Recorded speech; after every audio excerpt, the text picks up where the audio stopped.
approaches are also different. For example, when women are addressing an issue, they have the soft power. When elders are addressing an issue, they come with wealth of wisdom. When youth are addressing an issue, they have a lot of energy and vitality in them. So that's when you bring all this together, when they discuss these issues together, because those strengths that they have will now bring a wholesome approach to the peace process.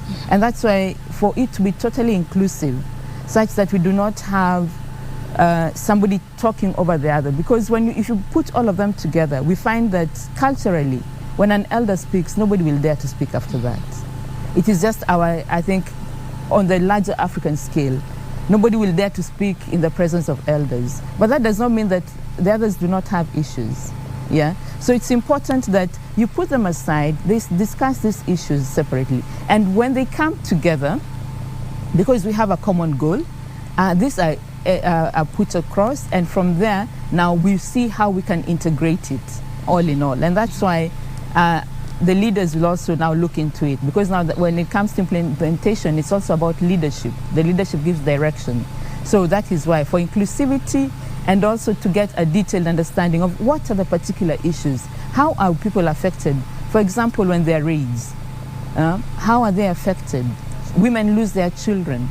Elders lose their children as well.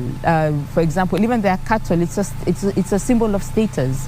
So when you take it, how you're sort of denigrating a person's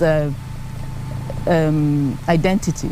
So, but when you bring them out all in all,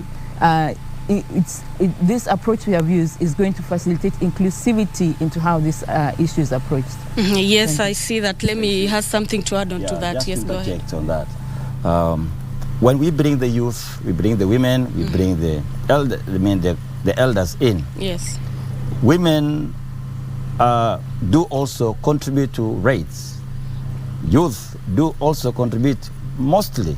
They are the most active who go for these raids. And then elders also contribute into raids. In which manner? When our women go into singing, go into delegations called alogita, when the youth also go out into what we call the alogita, when the elders also come out into what we call also akurore, then what they do is what? There's something that they always incite. There are songs from women which always incite men that or provoke them to go for war. There are songs that also from the youth that also do what? Incite each other to go for war. But this hour, we want our women, and already we have seen a few leagues of our women. Now all of them are championing for peace, because when they sing and they accept that they do when they sing songs trying to bring down those tempers of war, by saying that I will not be married with the animals which were stolen. That is a big step our women are doing, and that is our campaign. When our elders also come down to say, folks, we are the most vulnerable. When you guys go for war, you run away, you leave the elderly behind, you leave the sick behind, you leave women behind.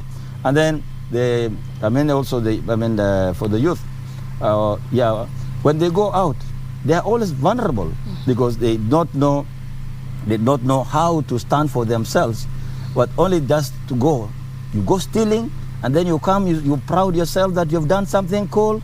No, that's what we are saying. It should come to a stop in our culture. We are one. Why should one youth go to fight the other? We can quarrel, but not going to kill, not going to steal. We want elders to teach their children they should not go and steal other people's animals. They should live in harmony so that they can breed so many animals for their own growth or development. Let them marry their wives or the young women with their animals they raised by their own hands, but not something stolen. Cool.